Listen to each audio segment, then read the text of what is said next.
Civil ಪ್ರಕರಣವು ಬಾಕಿ ಇರುವ ಸಂದರ್ಭದಲ್ಲಿ ಯಾವ ಸ್ಟೇಜಲ್ಲಿ ದಾಖಲೆಗಳನ್ನು ಹಾಜರುಪಡಿಸ್ಬೋದು ಅಥವಾ ಯಾವ ಸಂದರ್ಭದಲ್ಲಿ ಹಾಜರುಪಡಿಸೋಕ್ಕಾಗೋದಿಲ್ಲ, ಅದೇ ಸಿವಿಲ್ ದಾವೆ ವಜಾಗೊಂಡ ನಂತರದಲ್ಲೂ ಕೂಡ ದಾಖಲೆಗಳನ್ನು ಹಾಜರುಪಡಿಸ್ಬೋದಾ ಅನ್ನೋದಕ್ಕೆ ಸಂಬಂಧಪಟ್ಟಂತೆ CPCಯಲ್ಲಿ ಏನು ಹೇಳಲಾಗಿದೆ, ಹಾಗೆ ಸುಪ್ರೀಂ ಕೋರ್ಟ್ ತನ್ನ ಒಂದು ಮಹತ್ವದ ತೀರ್ಪನ್ನು ಏನು ಹೇಳಿದೆ ಅನ್ನೋದನ್ನು ಈ ವಿಡಿಯೋದಲ್ಲಿ ನೋಡೋದಕ್ಕಿಂತ ಮೊದಲು ನೀವಿನ್ನೂ ನಮ್ಮ ಚಾನಲ್ಗೆ ಸಬ್ಸ್ಕ್ರೈಬ್ ಆಗಿಲ್ಲ ಅಂದರೆ ಸಬ್ಸ್ಕ್ರೈಬ್ ಆಗಿ, ಹಾಗೆ ಬೆಲ್ ಬಟನ್ ಪ್ರೆಸ್ ಮಾಡಿ. ಕಾನೂನಿನ ಅರಿವಿನ ಎಲ್ಲ ವಿಡಿಯೋಗಳು ನಿಮಗೆ ಮೊದಲು ತಲುಪುತ್ತೆ. ಯಾವುದೇ ಒಂದು ಸಿವಿಲ್ ಸೂಟನ್ನು ಫೈಲ್ ಮಾಡಬೇಕಾದ್ರೆ ಆರ್ಡರ್ 7 ರೂಲ್ 1ನಲ್ಲಿ ಸೂಟನ್ನು ಫೈಲ್ ಮಾಡ್ತೀವಿ. ಅದೇ ಮನಿ ಸೂಟ್ ಆದರೆ ಆರ್ಡರ್ 7 ರೂಲ್ 2ನಲ್ಲಿ ಫೈಲನ್ನು ಮಾಡಲಾಗುತ್ತೆ. ಸೊ ಈ ಸಂದರ್ಭದಲ್ಲಿ ದಾಖಲೆಗಳನ್ನು ನ್ಯಾಯಾಲಯಕ್ಕೆ ಹಾಜರುಪಡಿಸಬೇಕಾಗಿರುತ್ತೆ. ಸೊ WS ಅನ್ನು ಹಾಜರುಪಡಿಸಿದಂಥ ಪ್ರತಿವಾದಿಗಳು ಏನಿರ್ತಾರೆ ಅವರು ಅವರ ರಿಟರ್ನ್ ಸ್ಟೇಟ್ಮೆಂಟ್ ಜೊತೆಗೆ ದಾಖಲೆಗಳನ್ನು ಅಥವಾ ವಿಚಾರಣೆಯ ಸಂದರ್ಭದಲ್ಲೂ ಕೂಡ ಅದನ್ನು ಹಾಜರುಪಡಿಸ್ಬೋದು. ಸೊ ಸಿವಿಲ್ ಪ್ರಕರಣದಲ್ಲಿ ಅಂತಂದರೆ CPCಯ ಆರ್ಡರ್ 11 ರೂಲ್ 14 ಪ್ರಕಾರ ಯಾವುದೇ ಒಂದು ಸಿವಿಲ್ ಪೆಂಡೆನ್ಸಿ ಸೂಟ್ ಇದ್ದಂಥ ಸಂದರ್ಭದಲ್ಲಿ ಎನಿ ಸ್ಟೇಜ್ ದಾಖಲೆಗಳನ್ನು ಹಾಜರುಪಡಿಸೋದಕ್ಕೆ ಅವಕಾಶ ಇರುತ್ತೆ, ಬೋತ್ ಪಾರ್ಟೀಸ್ಗೂ ಕೂಡ.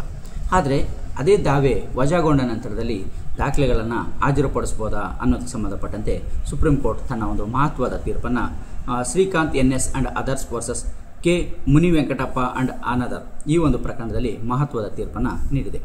ಈ ಒಂದು ಪ್ರಕರಣದಲ್ಲಿ ದಾವೆಯನ್ನು ಹೂಡಲಾಗಿದ್ದು, ಆ ಒಂದು ದಾವೆಯಲ್ಲಿ ಪ್ರತಿವಾದಿಗಳು ಆರ್ಡರ್ 7 ರೂಲ್ 11A ಆ್ಯಂಡ್ Dನಲ್ಲಿ ಅರ್ಜಿಯನ್ನು ಹಾಕಿರ್ತಾರೆ ರಿಜೆಕ್ಷನ್ ಆಫ್ ಪ್ಲೈಂಟ್ಗೆ.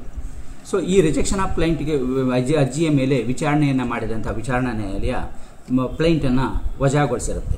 ಸೊ ವಜಾಗೊಳಿಸಿದ ನಂತರದಲ್ಲಿ ವಾದಿಗಳು ಏನಿರ್ತಾರೆ ಅವರು ಕೆಲವು ದಾಖಲೆಗಳನ್ನು ಹಾಜರುಪಡಿಸಲಿಕ್ಕೆ ಅರ್ಜಿಯನ್ನು ನ್ಯಾಯಾಲಯದ ಮುಂದೆ ತರ್ತಾರೆ. ಸೊ ಅಂಥ ಸಂದರ್ಭದಲ್ಲಿ ಆ ರೀತಿ ತಗೊಳ್ಳೋದಕ್ಕಾಗೋದಿಲ್ಲ ಅಂತೇಳಿ ವಿಚಾರಣಾ ನ್ಯಾಯಾಲಯ ಹೇಳಿರುತ್ತೆ. ಸೊ ಈ ಒಂದು ಪ್ರಕರಣ ಹೈಕೋರ್ಟ್ಗೆ ಬರುತ್ತೆ. ಹೈಕೋರ್ಟಲ್ಲಿ ಏನು ಪ್ಲೈಂಟನ್ನು ರಿಜೆಕ್ಟ್ ಮಾಡಿದೆ, ಆ ರಿಜೆಕ್ಟ್ನ ವ್ಯಾಲಿಡಿಟಿ ಇದೆಯಾ ಇಲ್ವಾ ಅನ್ನೋದನ್ನ ನೋಡ್ಬೋದೇ ಹೊರತು ಇಲ್ಲಿ ಅರ್ಜಿಯನ್ನು ತಗೊಳ್ಬೋದಾ ಅನ್ನೋದನ್ನ ಇಲ್ಲಿ ನೋಡ್ಲಿಕ್ಕೆ ಬರೋದಿಲ್ಲ ಅಂತ ಹೇಳುತ್ತೆ. ಸೊ ಹಾಗಾಗಿ ಈ ಪ್ರಕರಣ ಸುಪ್ರೀಂ ಕೋರ್ಟ್ನ ಮೆಟ್ಲೇ ಇರುತ್ತೆ. ಸುಪ್ರೀಂ ಕೋರ್ಟ್ನಲ್ಲಿ ಇದು ವಿಚಾರಣೆಗೆ ಬಂದಂಥ ಸಂದರ್ಭದಲ್ಲಿ ಸುಪ್ರೀಂ ಕೋರ್ಟ್ ಯಾವುದೇ ಒಂದು ಪ್ರಕರಣ ಅಂದರೆ CPCಯ ಆರ್ಡರ್ 11 ರೂಲ್ 14 ಇದರ ಅಡಿಯಲ್ಲಿ ಯಾವುದೇ ಒಂದು ಪೆಂಡೆನ್ಸಿ ಪ್ರಕರಣ ಇದ್ದಂಥ ಸಂದರ್ಭದಲ್ಲಿ ಎನಿ ಸ್ಟೇಜಲ್ಲಿ ಯಾವುದೇ ದಾಖಲೆಗಳನ್ನು ನ್ಯಾಯಾಲಯಕ್ಕೆ ಅಂದರೆ ದಾವೆಯಲ್ಲಿ ಹಾಜರುಪಡಿಸ್ಬೋದು. ಸೊ ಆದರೆ ಆ ದಾವೆ ವಜಾಗೊಂಡಿದ್ದರೆ ಆಗ ಹಾಜರುಪಡಿಸೋಕ್ಕೆ ಬರೋದಿಲ್ಲ. ಸೊ ಈ ಒಂದು ಪ್ರಕರಣದಲ್ಲಿ ಆರ್ಡರ್ 7 ರೂಲ್ 11 ಅಡಿಯಲ್ಲಿ ದಾವೆ ವಜಾಗೊಂಡಿರೋದ್ರಿಂದ ಇಲ್ಲಿ ದಾಖಲೆಗಳನ್ನು ಹಾಜರುಪಡಿಸೋದಕ್ಕೆ ಬರೋದಿಲ್ಲ ಅಂತ ಅನ್ನುವ ಒಂದು ಮಹತ್ವದ ತೀರ್ಪನ್ನು ನೀಡಿದೆ. ಈ ಒಂದು ಪ್ರಕರಣದ ಪೂರ್ತಿ ಅಂಶವನ್ನು ನೋಡೋದಕ್ಕೆ ಡಿಸ್ಕ್ರಿಪ್ಷನ್ ಬಾಕ್ಸಲ್ಲಿ ಕೊಟ್ಟಿರುವ ಲಿಂಕ್ ಮೇಲೆ ಕ್ಲಿಕ್ ಮಾಡಿ ಪೂರ್ತಿ ಜಡ್ಜ್ಮೆಂಟನ್ನು ಕೂಡ ನೋಡ್ಬೋದಾಗಿರುತ್ತೆ. ಸೊ ಈ ಒಂದು ಪ್ರಕರಣದಿಂದ ಗೊತ್ತಾಗುವಂಥ ಒಂದು ಅಂಶ ಏನು ಅಂತಂದರೆ, ಯಾವುದೇ ಒಂದು ಪ್ರಕರಣ ಪೆಂಡೆನ್ಸಿ ಇದ್ದಂಥ ಸ್ಟೇಜಲ್ಲಿ ಎನಿ ಸ್ಟೇಜಲ್ಲಿ ಯಾವುದೇ ಒಂದು ಸ್ಟೇಜ್ ಇರಲಿ, ಅದು ಆರ್ಗ್ಯುಮೆಂಟ್ ಸ್ಟೇಜ್ ಇರಲಿ, ಎವಿಡೆನ್ಸ್ ಸ್ಟೇಜ್ ಇರಲಿ, ಸೊ ಅರ್ಜಿಯನ್ನು ಸಲ್ಲಿಸಿ ದಾಖಲೆಗಳನ್ನು ಹಾಜರುಪಡಿಸ್ಬೋದಾಗಿರುತ್ತೆ. ಸೊ ಆದರೆ ಆ ದಾವೆ